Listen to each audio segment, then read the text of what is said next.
We have a 211 chassis with a no crank, no start. And one more thing I want to mention is if you hear that buzzing sound, that's actually a good thing. That is the ESL, the steering lock assembly, disengaging the lock. And that is one of the criteria for this in order for this vehicle to start. So in our case study, it's actually something different. And when you turn it ignition on, go to crank, nothing's happening. So here's the issue with our vehicle, which has been diagnosed already. So when you turn ignition on, you have to see the gear selector position to the left of the mileage.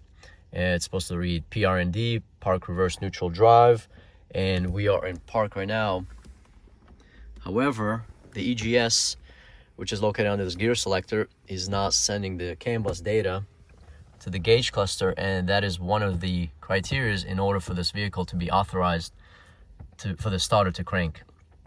So the workaround this is actually pretty easy. What you want to do is take the key out and turn ignition to position 2 without starting the vehicle, and do not start because it's going to reset that trick that I'm about to show you guys. So anyways, put it in position 2 with the ignition on, and as you can tell, the position is still missing.